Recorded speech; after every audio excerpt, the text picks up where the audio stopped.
In our last episode, we took a look at video game series that made a successful jump from 2D to 3D. In the mid-1990s, many developers were expected to take the games that had sold the 8 and 16-bit machines, rebuild them in polygons, and sell the 32-bit generation and beyond. This was no small thing, as there are numerous examples of game series that failed miserably to do so. And that's where this episode comes in. I've curated a list of titles that I feel really did not do a great job representing the fine games they were born from. It's really important that you understand that the games I chose were not necessarily awful games in and of themselves. In fact, many were chosen because the series was so incredible to begin with, and these new 3D variations simply failed to live up to that standard. Either way, this one is gonna be contentious, so buckle yourself in for one heck of a ride. I hope you guys enjoy the worst 2D to 3D game series.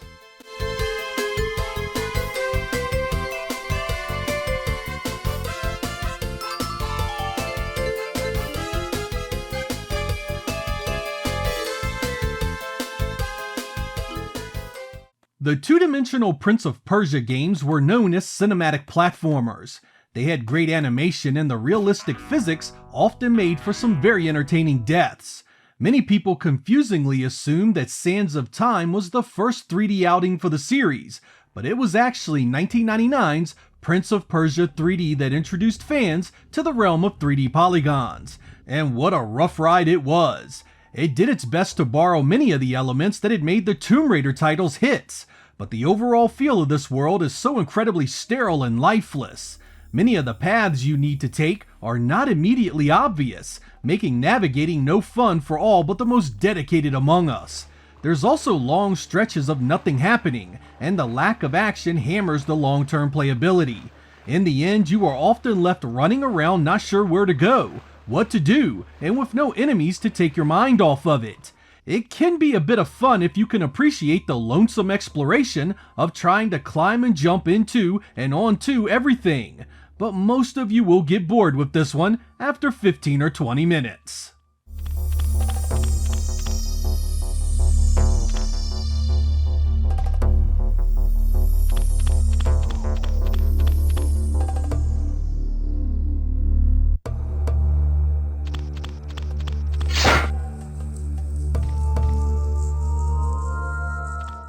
There were a stretch of years when the 2D Contra titles were the absolute pinnacle of the run-and-gun genre. Arcade, NES, Super NES, and Genesis, these platforms enjoyed some of the franchise's best efforts. So when the 32-bit era showed up with a new set of Contra games to entertain us, you can bet I was super excited to see them. And what a swift kick in the crotch this excitement was met with. Contra Legacy of War was the first time the series used polygons. And what a big miss it was!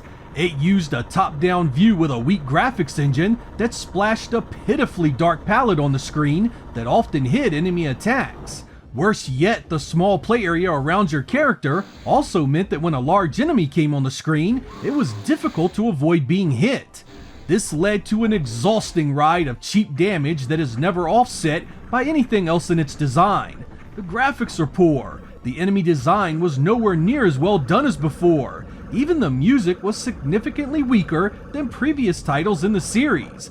It used a piss-poor perspective that was surrounded by a presentation that never lived up to what fans expected of this great franchise. Sadly, things only got worse in the next game, another nosedive that left Contra fans wondering how in the hell Konami had fallen so far.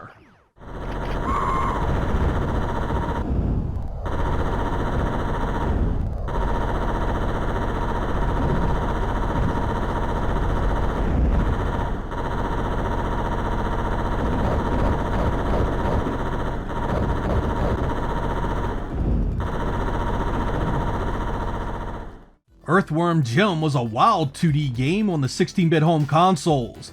That world was like something out of a fever dream, an eclectic assortment of enemies, backgrounds, and gameplay types.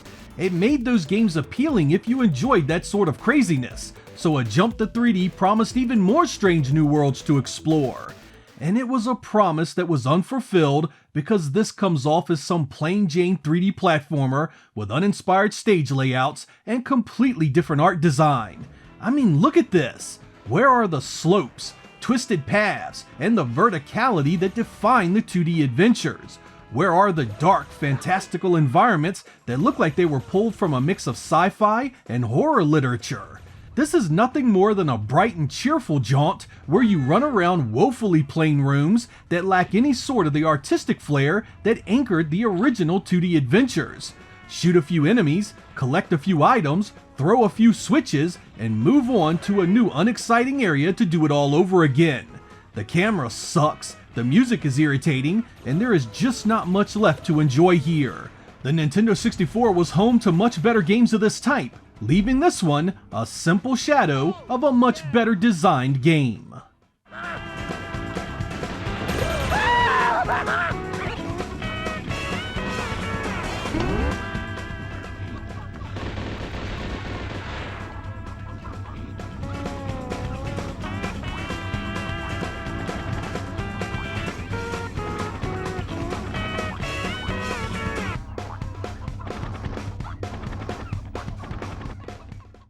Castlevania. There are few games in the console realm that command the respect and admiration of this great series. For years, they were among the best 8 and 16-bit titles available, and even gave us an incredible 32-bit Metroidvania that continues to garner praise some 25 years later.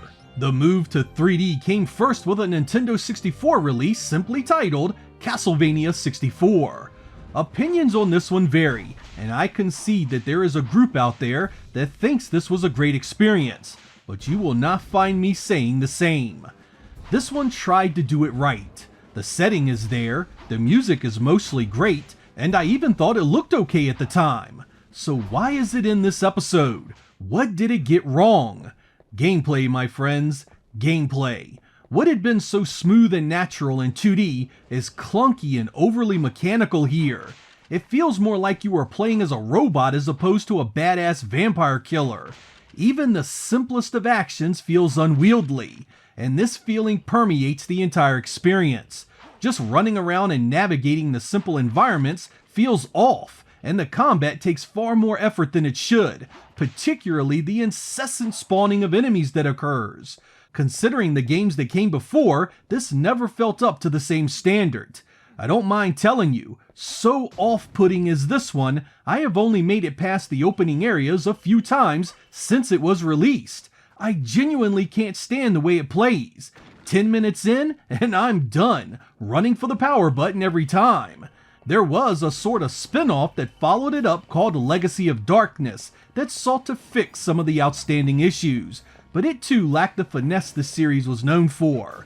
This one is for the diehards. Everyone else should move on to greener pastures.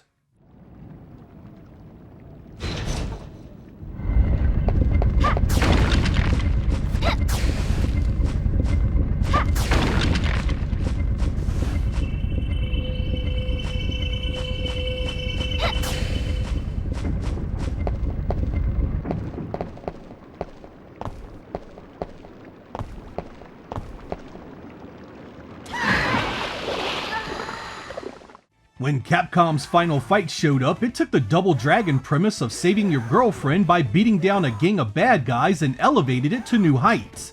After a few console-only variations on that formula, the series made a jump to 3D with Final Fight Revenge, a 3D fighter of all things. What in the hell was Capcom thinking here? I just don't know. They could have done a simple side-scrolling beat-em-up with 3D polygon characters, and it would have been a better idea than this. Take various characters from the Final Fight story and have them battle it out in open stages with crazy special moves and supers, and you have Revenge in a nutshell. It doesn't play particularly bad, but this is definitely a case of a game that didn't need to be made. There was no incentive for the story to be told. Without the side-scrolling co-op gameplay that defined the series in its 2D form, you were left with a 3D fighting game that had to compete with the likes of Tekken and Virtua Fighter. So it fails the most basic expectations of the series it came from, and then it fails as a competitive product when compared to its contemporaries. When we finally got an actual 3D beat-em-up to carry the Final Fight name, it was called Streetwise, and it too failed to do the original justice.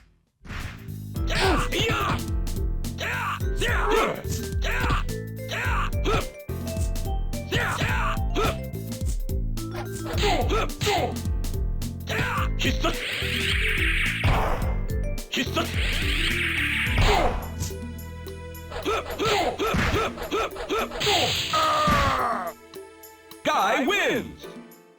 Dragon's Lair began as a Laserdisc-based arcade game that used full-motion video to tell the story of Dirk the Daring saving Princess Daphne from a massive dragon. The gameplay, if you can call it that, was little more than pressing buttons and directions at certain times to see the story unfold. It then begot numerous spin-offs and sequels that were side-scrolling 2D adventures, before finally going the full polygon route with Dragon's Lair 3D in 2002. I had always loved the look of the original game. That Don Bluth art style was so appealing, and much of that was captured here in the 3D version. Where it all goes wrong is the slow plotting gameplay that just never feels exciting. Everything has a delay to it that feels lethargic, like Dirk is an old man fighting enemies just waiting around to be clobbered.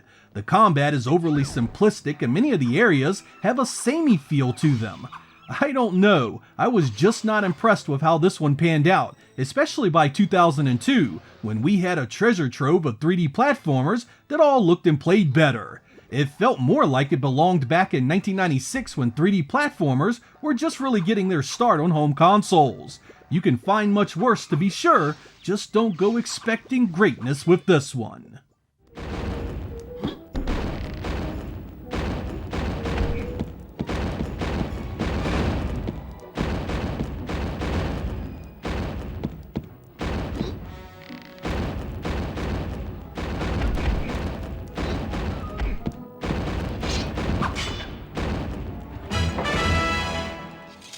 Metal Slug was a 2D run-and-gun that picked up the baton from Contra in the mid-1990s. Lots of great animation and a comical art style paired really well here.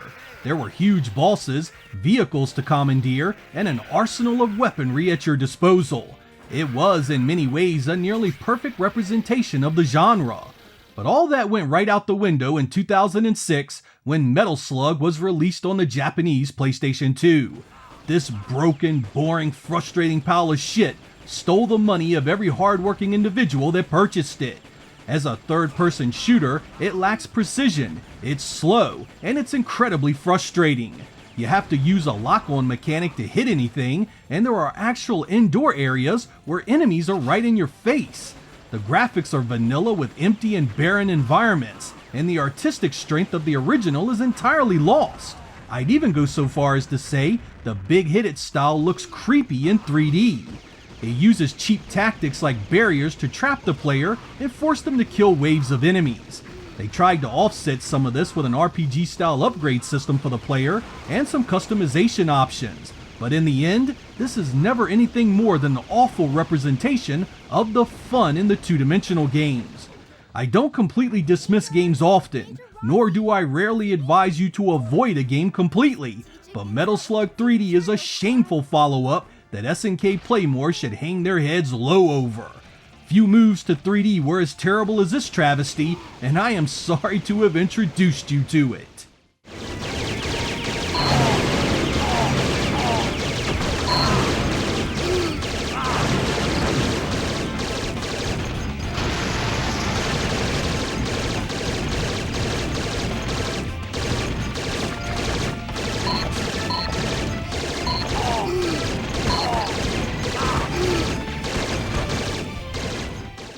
I've covered the first 3 Mortal Kombat games on my channel numerous times. I was a dedicated fan of each one as they released in the arcade, and then the home console versions. My friends and I weren't just attracted to the extreme violence and fatalities, but also the copious amounts of secrets to discover. But when Mortal Kombat made the jump to 3D with the 4th entry, something felt very off.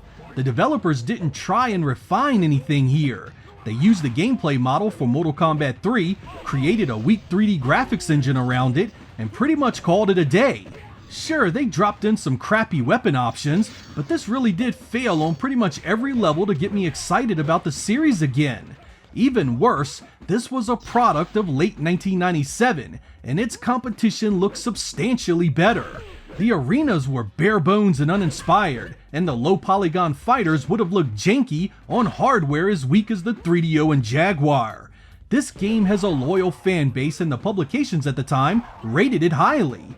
I may be an outlier on this one, and I acknowledge that fully, but I have never understood the positive view on this entry. There were so many other fighters at the time that looked and played so much better, that this just seemed like a cheap attempt to take the series closer to its competition. It failed completely for me, and this is by far the worst of the arcade releases.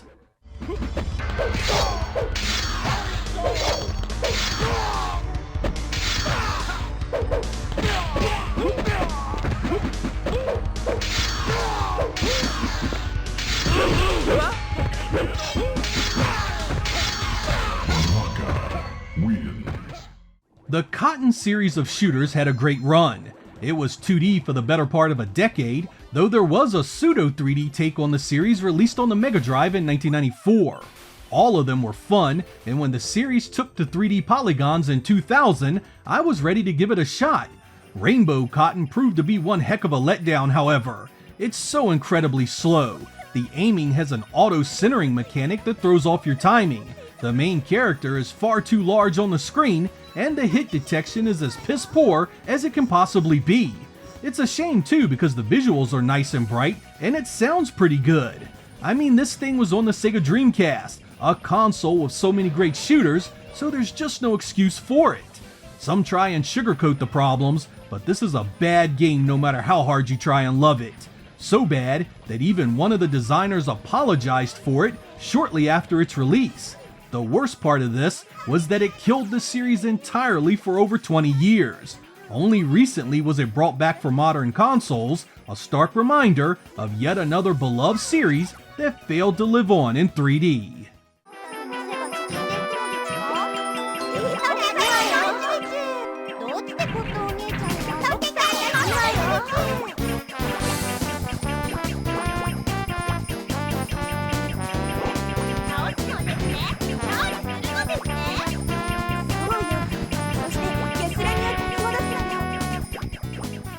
The Hangon series of racing games were a fantastic introduction to Sega's superscalar games in the mid-1980s. Fast, challenging, and with a great soundtrack, it saw an upgraded sequel called Super Hang-On in 1987 that improved all of it. And it hurts me to the core to say it, but when the series went to 3D in 1995 with Hangon GP, the quality took a nosedive.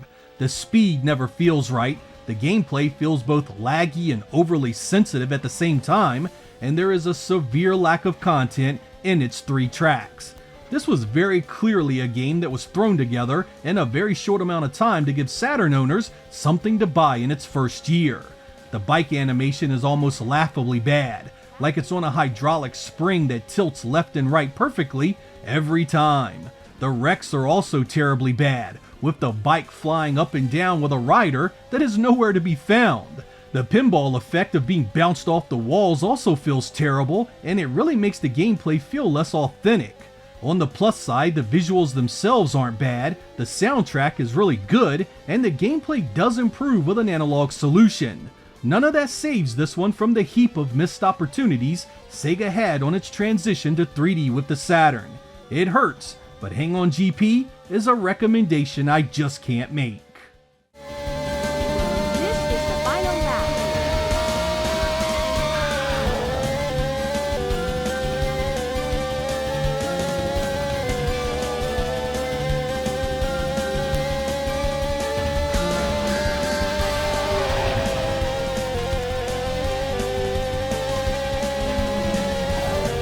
Passing through the checkpoint. Blaster Master was a beloved series of games that appeared on the NES and Game Boy. Unfortunately, the series took a sharp dip in quality with the 16-bit sequel, and then it suffered a 3D entry known as Blaster Master Blasting Again on the PlayStation. I wish I could tell you that it wasn't that bad and go along with some of the other modern opinions that try and defend it, but this one just isn't a good game. On paper, it's the familiar adventure of collecting upgrades and exploring areas to progress the story. I mean, all you needed were the mechanics to complete the puzzle. But the constant loading, the empty environments, the repetitive combat with cheap enemy spawning really do nothing to make you want to continue this adventure. The core platforming and shooting isn't bad at all, and had the stages and enemies been designed in a way to take advantage of that, it probably would have been something to recommend.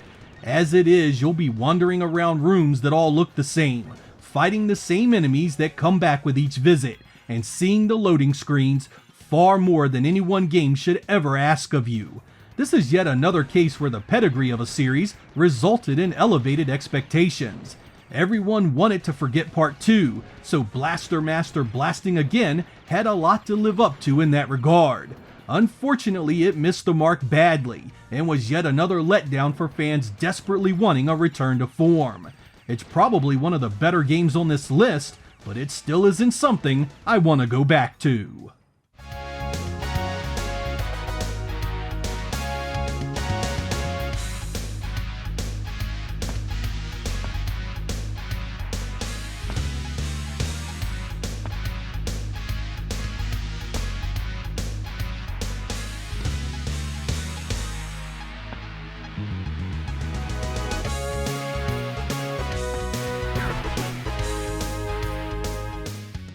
I love the Mega Man X series of games. I always thought they played so much better than the original series, with better powers, faster gameplay, and a more interesting story. But when Mega Man X7 came along on the PlayStation 2 in 2003, it tried to add some 3D gameplay to the mix for the very first time, and it was an unmitigated disaster. The new polygon graphics changed the entire feel of the gameplay. Sometimes it was a side-scrolling 2.5D affair, which would then turn into a third-person action platformer. It felt sluggish both in movement and in combat, the kind of thing that felt so incredibly different from what the series had been known for. I can't help but to feel that had Capcom focused entirely on either the 2.5D or 3D sections, it could have designed a better game.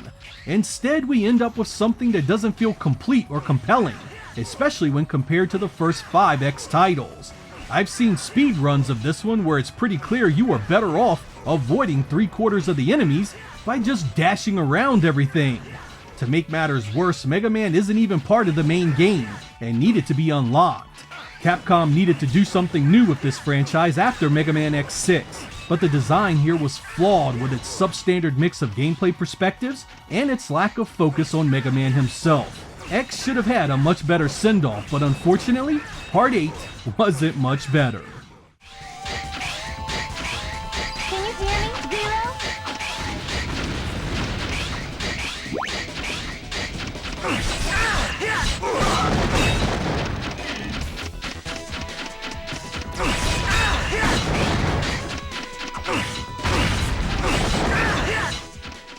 I have saved for last one of the most offensive leaps to 3D polygons I have ever experienced. The two-dimensional Bubsy games were nothing great themselves, but when Accolade published Bubsy 3D in 1996 for the Sony PlayStation, one of the most broken, unplayable messes to ever grace a console was born. The gameplay is mostly collecting stuff, platforming, and avoiding enemies, but none of the tools at your disposal makes any of that easy or enjoyable. Every jump feels like you are launched loosely in the direction you are facing, and you never come down exactly where you wanted.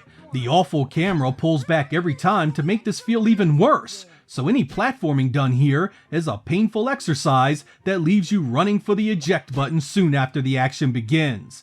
Even the presentation is the stuff of unbelievable mediocrity. The stages are nearly barren of any real detail, and much of it is little more than flat-shaded polygons making up basic hills, slopes, and mountains all around you.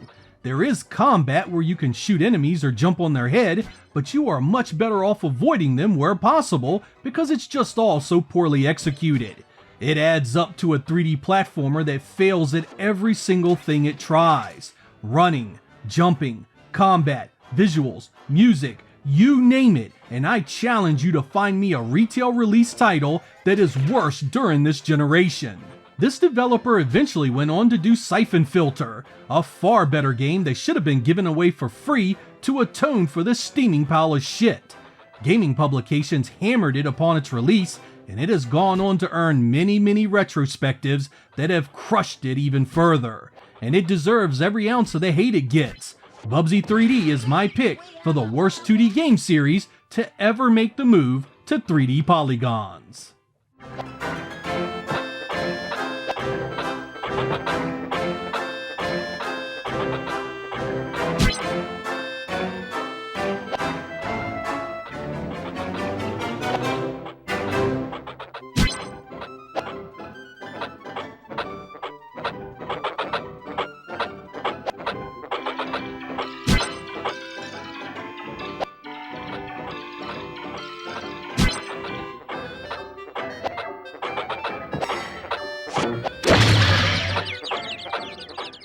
So there we go, what is, in my humble opinion, the worst 2D games to ever make the move to 3D.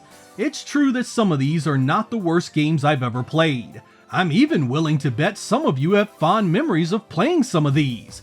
But you have to remember that a big part of the equation to these choices are that each one came from two-dimensional games that were actually really good, if not outright incredible. Playing something like the 3D Metal Slug after the brilliant 2D games was shocking, because it was such a drop in quality across the board.